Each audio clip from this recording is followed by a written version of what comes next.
পিতার কাঁধে সন্তানের লাশ হিমালয়ের চাইতেও ভারী, সেজন্য এসেছে।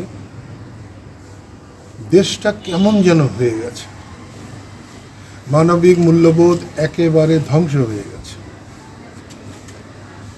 একটা সেনাবাহিনীর সদস্যর গায়ে ডাকাত, লস্কর, চোর যদি আঘাত হানতে পারে, তাহলে বুঝতে হবে সমাজে কিছু নাই, আইন কানুন বলতে কিছু নাই।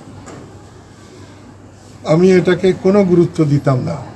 যদি একটা সাধারণ মানুষ হতো, তার পিছনে ছোরা মারছে, চাকু মারছে বা দা দিয়ে আঘাত করেছে, কিন্তু একজন সেনাবাহিনীর পোশাক পরা একজন মানুষের গায়ে দুষ্কৃতিকারীরা যখন আঘাত হানতে পারে বা সাহস পায়, তখন বুঝতে হবে দেশে আইন শৃঙ্খলা বলে অথবা দেশের শাসন ব্যবস্থার প্রতি যে মানুষের একটা শ্রদ্ধা, ভালোবাসা এবং দুষ্ট লোকের যে ভয় থাকে, তার কিচ্ছু নেই।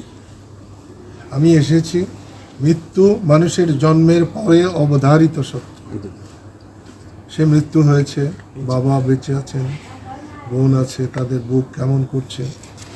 টাঙ্গাইলের মানুষ, আমি দেখতে এসেছিলাম, দেখে গেলাম। সমাজটাকে বদলাতে হবে। অল্প কদিনের মধ্যে একটি বিরাট পরিবর্তন হয়, যেটাকে বিপ্লব বলা চলে, এটাকে মহাবিপ্লব বলা চলে। গত 16-17 বছর শেখ হাসিনার নেতৃত্বে দেশটা ভালো চলে নাই। এবং অনেকে মনে করেন আওয়ামী লীগের সরকার। আমি বলবো না, আওয়ামী লীগের সরকারও ছিল না, মানুষের সরকারও ছিল না, শেখ হাসিনার সরকার ছিল। এবং যত কিছু অন্যায় করেছে তার 90% শেখ হাসিনা করেছেন, বাকি বাধ্য হয়ে হয়তো 2-4 জন করেছে। এর পরিবর্তন দরকার। এবং এই বিপ্লব যদি ব্যর্থ হয়, তাহলে ভবিষ্যৎ বাংলাদেশের জন্য অন্ধকার। সেই জন্যে বৈষম্য বিরোধী জনতার আন্দোলনের সফলতা ধরে রাখতে হবে। এবং সেইখানে আমাদের এই সন্তানের জীবন দান আল্লাহ কবুল করুন, এবং এই শেষ ব্যক্তি হোক যার দ্বারা আমাদের আইন শৃঙ্খলা ফিরে আসুক, এই আশাবাদ রাখতে পারি। আমি সময়ের কথা সময়ই বলতে চাই। আমি নামাজের সময় অন্য কিছু মনে রাখি না।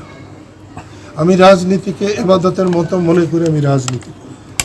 এই জন্য আমি প্রচুর সম্মান পেয়েছি, প্রচুর অসম্মানও পেয়েছি, গালাগালিও শুনেছি। এতদিন বেঁচে না থাকলে আমি গালাগালি শুনতাম না। আমি যদি 71-এ যুদ্ধ না করতে পারতাম, যারা গালাগালি করেন তাদের অধিকাংশদের জন্ম হয়তো পাকিস্তানের জারজ হিসাবে হতে পারত। আমি আজকে একজন কাতর বাবা মা, ভাই বোন, ভাই তো আপন ভাই তো নাই, তাদের পাশে শুধু আল্লাহর কাছে দোয়া করবার জন্য এসেছিলাম। এলো খবরের কাগজ, নিখাত, নির্ভীক, নিরপেক্ষ।